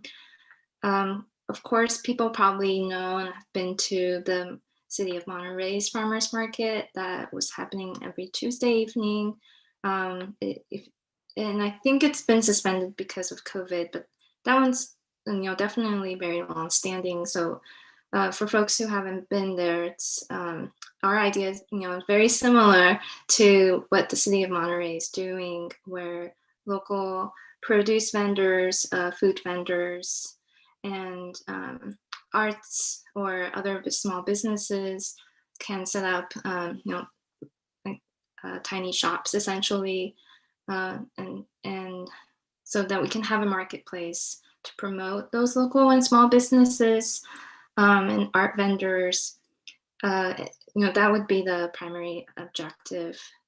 And I think especially in the context of COVID, where a lot of small businesses have suffered and are struggling to make ends meet, and then with the hopes of coming back in person so we can all gather together again, hopefully post-COVID, sometime later in the year, we think that this is a good opportunity and a good time to explore this kind of seaside farmers market and community fair idea.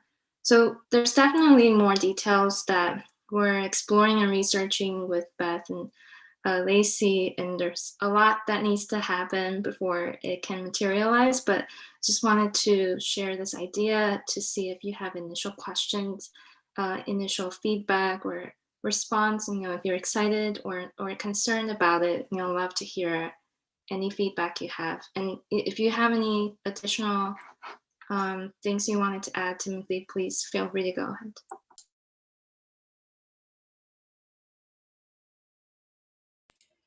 Yeah, thank you. I think you summed it up really perfectly. So in terms of time and location, we were thinking of either making it bi-weekly or a monthly type of thing on Fridays. We were shooting to kind of start in August of this year. But again, we still have a lot of preliminary planning that we have to do.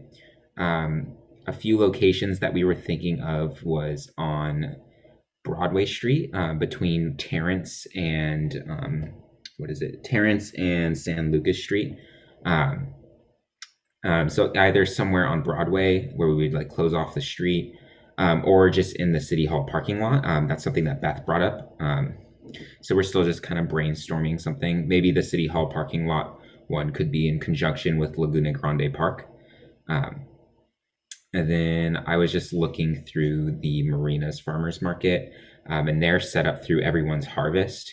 And Everyone's Harvest is a 501c3 organization, and they have farmers markets in Pacific Grove and Marina.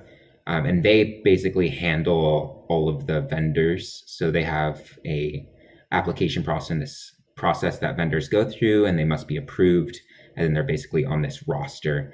So that's something that we could look into. So basically they kind of handle all of the logistics.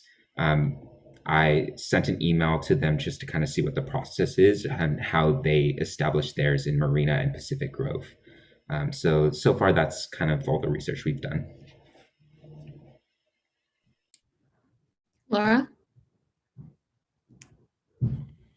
Hi. Okay, so I'm glad to hear that you've reached out to Everyone's Harvest. Everyone's Harvest was the administrator of the farmers market, which was attempted and ultimately failed in Seaside. And that was in 2019.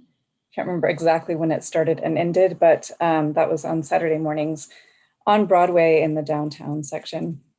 And they will be able to give you a lot more information about how that went for them and what the challenges were, but it essentially was not very well attended. So I think that the idea of having it be less frequent than once a week is perhaps helpful, also given the changing circumstances in society and people being more attracted to outdoor gathering, potentially coming out of the pandemic, might be in our favor.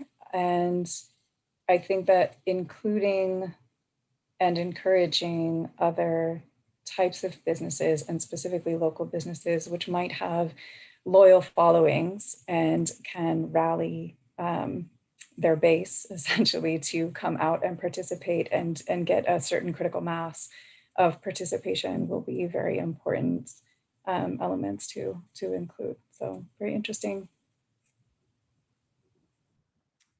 Timothy and Mariana.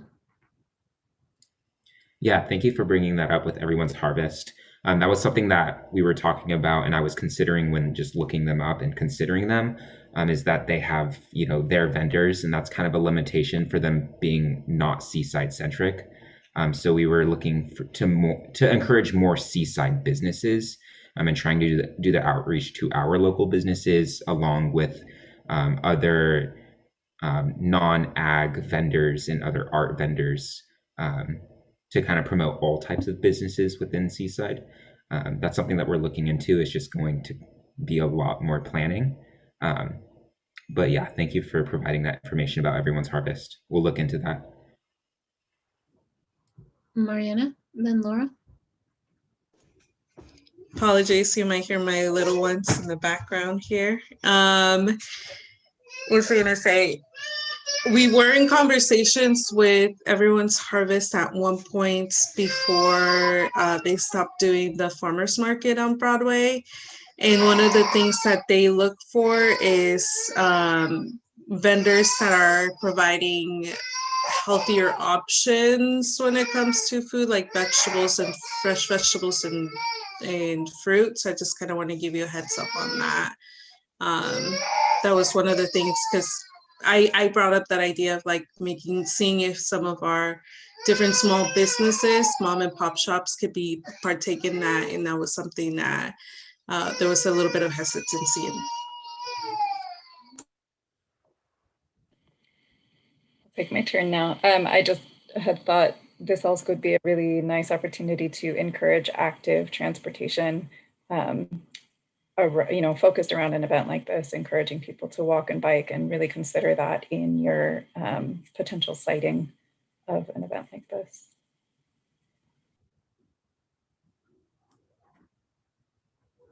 Go ahead, Chelsea. No, go ahead, please. Thank you. Okay. I was just gonna add that I really like the idea of a community event, especially if the focus is on sort of welcoming people to the seaside economy, so to speak. You know, like let's promote our local businesses, let's support our local businesses. And as we're planning it on the back end, sort of subtly, this is how you do a sustainable event, right? Like this is how compostable items are used. As much as I would like to have an event on like focused on the environment or like farmers market, I don't know that we'd get the same audience, but I think really promoting it as like, you know, a community inclusive, everybody would be a really welcome sort of treat for our community. And I mean, live music, if we can get it. And I'm perfectly fine doing it once, right? Like, or maybe once a month for August, September, and October, which are like the really, you know, nice weather months around here. It takes a little bit of pressure off of like trying to maintain attendance for ongoing events. I also like the idea of incorporating sort of a tour somehow with it. I think this has been discussed before, like a culinary tour of the different food locations around. And, you know, maybe for people that choose to participate in it, we can provide them with the compostable ware, like to try out for this event or something, you know, so that sort of subtle environmental piece, or, you know, ride your bike from stop to stop or walk from stop to stop might be kind of a nice twist. And I know Sustainable Seaside, I think has, maybe it wasn't them, somebody has discussed doing some sort of a food tour for Seaside. So I like it. I think just projecting it in like a really inclusive community way, and also still being aware that we don't know what's going to happen with COVID entirely. So I wouldn't want to plan a whole bunch of stuff and then have a resurgence and have to shut it down. Timothy, then Kira. Yeah, thank you for all this commentary. I think it's very valuable, and I do like the idea of, you know, maybe just having one or two or three of them to kind of be this like more sustainable return back to some type of normal, or just like promoting our local businesses. I just want to add the notion that I think it would be really good as well for the returning student population at CSUMB. To kind of introduce them to, you know, the culinary world of Seaside and, you know, other businesses within Seaside, because that's going to ultimately be a huge, you know, economic contributor to our businesses is the student population. So maybe trying to cater to that as well. Yeah, that's a good point. Go ahead, Kira. You're muted again, my dear. I'm just trolling you. Thank you. I'm just thinking back anecdotally on the Seaside events that I've attended and what I've seen. Tree lighting ceremony and the holiday celebration on City Hall lawn, like throngs of people. Blues in the Park, big crowds. I know there was a third one at the tip of my tongue. Oh, the fireworks up at Bayonet and Black Horse a few years ago. Massive amounts of people. And then Farmers Market 2019. Just feeling so, you know, so wanting to see that thriving, and it just wasn't. And I know that other people, I think Mariana and Lacey, or maybe it was Laura, were part of the conversations looking at, you know, whether it was the chicken or the egg, not enough vendors didn't bring enough people, or not enough people didn't bring enough vendors, whatever it was, it didn't work out.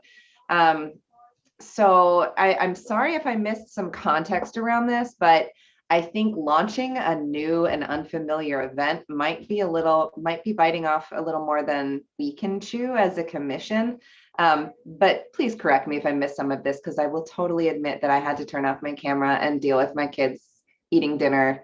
I just had to step away. So, but the people who are planning those really successful events, I don't know who they are or what magic they're doing, but what if we connected with them and offered to bring some funding and some energy to make those events super sustainable and add a little bit of programming to the events that might be happening this summer, to build on Lacey's idea that it's just something fun. It's not like come out to learn about climate change. You know, people aren't going to bring their kids out for that. Or I'm just thinking of the downer topics that can make environmental themed events kind of less exciting for families. And yeah, just make it like the most sustainable blues in the park we've ever seen. Make it a partnership, and then we could maybe have a booth or more programming or some vendors that have a special green, you know, environmental commission seal or something, and just build on what's already working. The other event that I would add is that car show. Remember that car show that moved from like Monterey? That was crazy town.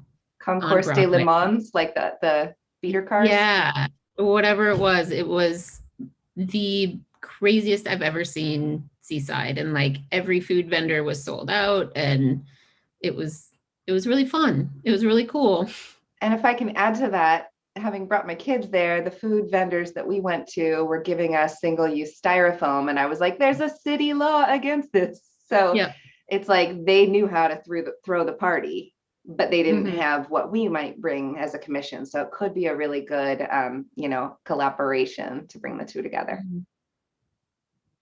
Beth. Yeah, an in-person event, of course, all the benefits everybody's already talked about.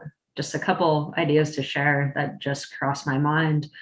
When I was thinking about the people mentioned, we're talking families, we're talking college students, we're talking people who just live in Seaside. In addition to looking at an event, it would be kind of interesting to see what other collaborations we could do. And it could be based during a certain period of time, like a small business week, month, whatever it's currently classified as, where maybe we do create a map or a list of businesses in the city that are maybe even catered to certain age groups, demographics, kid-friendly, et cetera. Because if I'm new to CSUMB, let's say I'm a transfer student, I'm 21 years old plus, there's certain things I'm going to want to know about where I can potentially walk into a corner store and get the best sandwich in Seaside, as well as a good like craft beer potentially, or where the marijuana establishments are located and what's the best pairing for that in terms of bakeries in the town. So I think it could be really cool. I know that we did have kind of a list of restaurants in Seaside that has not been updated in years. It was like a 3-part pamphlet that you would, you know, open up, and it had some indicators that this was seafood or this was this type. But I think that could pair up too with when we go out and pass out some of these PIP4 related items, asking them at that time too if they're willing to be put on a list. And the encouragement that happens with those various demographics is if we're catering something towards a college student age, we could tell them like, post this on Instagram or whatever social media that restaurant currently does or doesn't use. Either way, like generate some interest beyond just a one-time thing or a one visit, and kind of try to promote it in that manner as well.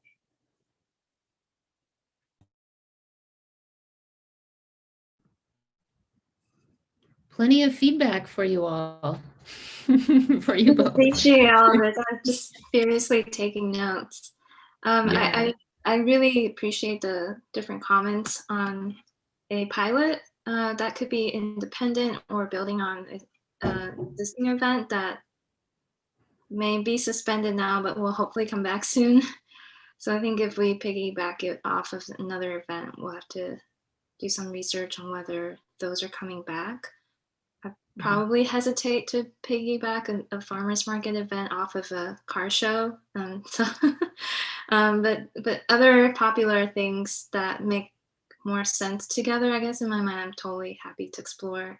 Potentially having a season-based market and community fair also sounds really great. Yeah, I also loved your comment, Laura, about promoting active transportation. So hopefully we can find a centrally located place that a lot of people can get to easily. I was thinking kind of outside of the box about giving people like $1, artificial dollar, and if they bring their bikes or if they walk. But of course, like the issue of enforceability is kind of the question there. But I'd love to find a way to promote more like walking and biking to and from the event, assuming it's accessible to a lot of people. And Timothy and I were also thinking about like using this event, however it shapes up to be, as a way to kind of walk the talk of environmental protective practices, like using compostable ware. So I was thinking about reaching out to a couple of companies on whether they might be even interested in donating materials or partnering with us. So I think there's a lot of good ideas, and all of that, I think y'all mentioned like different partnerships that we can continue exploring. The Monterey, City of Monterey Farmers Market is interesting because it's actually hosted by the Business Association, the Old Monterey Business Association. So it sounds like it's a slightly different model than the marina one. Yeah, and then Beth also mentioned that we could potentially partner up with the Neighborhood Improvement Program Commission. I think it's what it's called. So there's definitely a lot of partners, I think, out there. And I know someone mentioned Sustainable Seaside, so I'm happy to reach out to them as well. Yeah, and just to add, I really like the comment that you made, Beth, about having some sort of pamphlet that would be catered to college students or maybe like residents of Seaside that says, where's the best place you can get a sandwich or a brew or something like that. So I think that's something that Chelsea and I can maybe look into either in conjunction with the event or separate to the event. So thank you for bringing that up too. I think that would be really a great resource that this subcommittee can provide.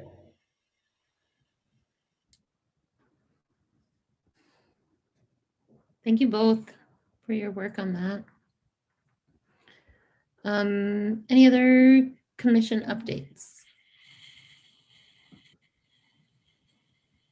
or reports? I'll just go ahead, Lacey. Habitat Subcommittee I have continued to engage with the community and other commissions, namely the Parks and Rec Commission, with which I liaise on that. And FOSPA, it has been hosting weekly for the past couple of weeks and continuing every Saturday morning from 10 a.m. until noon, park cleanups and pollinator habitat maintenance events. So I've been forwarding those to Beth, who has been forwarding those invitations to all commission members. Everyone is welcome. Please share them broadly with the rest of the community. We have had some pretty good attendance, and it's very encouraging to see, including commission members from Parks and Rec and also Councilmember Pacheco. And that will continue, and we will just be rotating. So we're moving around all of 7 parks, and then we'll start over again once we've met all of them. So pollinator habitat maintenance continues, and Sustainable Seaside Earth Day events. I hope Beth also will be sharing information about that. I've just forwarded. They will be having an Earth Day event the weekend after Earth Day, Broadway cleanup on Sunday, and then they're having a tomato sale in which they are also offering free pollinator plants for anyone who purchases tomatoes. Sustainable Seaside has discussed the possibility of a biking park tour instead of their sustainable living tour, potentially this fall, but everything depends on how things go with post-pandemic development. So nothing is yet slated. I will be attending the Parks and Rec meeting next Monday and have updates about what's happening there, but the tree planting will not take place until autumn of this year. Thanks, Laura. I just want to add, I think the FOSPA work days on Saturdays have been really successful. I want to reiterate that. And the one this week is at Highland Otis Park. So if you all, oh, there's Laura. She turned her light on. If you all can, just mark these sort of on your calendar, and hopefully the message that Beth sent out or the messages sort of can be automatically entered onto your calendar. I think it's really great way to sort of just get out and connect with our community and, sort of show our service on this commission in a way that's different than these meetings where we have to sit inside of our rooms and stare at screens. So yeah, definitely encourage all of you to attend those if you can. Any other reports from commissioners? That represents both of our committees. The Plastics Policy Committee talked plenty earlier in the meeting. And reports from staff. Beth, do you have any reports for us? I'll let Dominique introduce herself. Yes.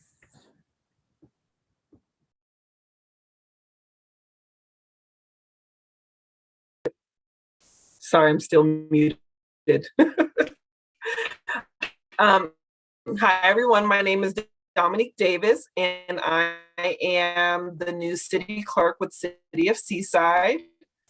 I've been with the city before, back in 2013, to help out, and was most recently assisting our city attorney before I accepted the position as city clerk starting on the 22nd. So I'm very excited to be here, very excited to work with our boards and commissions, just supporting the mission and the vision that you all have, and for supporting the efforts that we have in making Seaside just the best that it can be. So please feel free to reach me. I'll be happy to assist you in any way I can. So hopefully you'll be seeing more of me, especially at these meetings as well. So. Thank you so much, Dominique. We're so excited to have you. Welcome to this position, since you've been with the city in various ways throughout the years. And can already tell a difference. It's been really great having you join in on this meeting, and having this webinar format has been really helpful. Thank you so much for what you've done already. And we all look forward to working with you. Wonderful. Thank you. Any other updates, Beth? No, ma'am. Okay. Before we adjourn, this is a little bit out of order, but at our next meeting, I'd like to propose that we discuss the schedule for our commission. So just wanted to give you a heads up to maybe think about that a little bit. We've been meeting quarterly, and I just want to discuss if we think that's been effective or not. So just think about that a little bit before our next meeting, because our next regularly scheduled meeting is TBD. When is it? 3 months from today? Which would be June, July? I have no idea. I know, I can't think off the top of my head. I'm so tired. Yes, it would be July 13th. Oh, okay, thank you, Laura. Yeah, did you have a question, Chelsea? Yeah, I'm glad you brought that up, Lacey, because it does seem like it might be helpful for us to meet one more time before the city adopts a budget at the end of June. So if we could meet in a month from now, I don't know if that would be a special meeting, or if we reschedule for the rest of It shouldn't. starting with it might be helpful for us to at least close out our budget requests work. Yeah, it's a good point. It shouldn't be a big deal to have a special meeting, but I'll double check with Dominique just to make sure she's not having to juggle too many things in one night. Okay.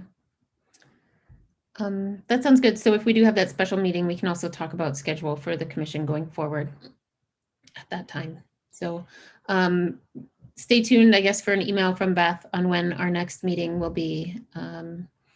And until then, have a great evening. Thank you all so much for the work that you do to support the city and to support each other and our environment.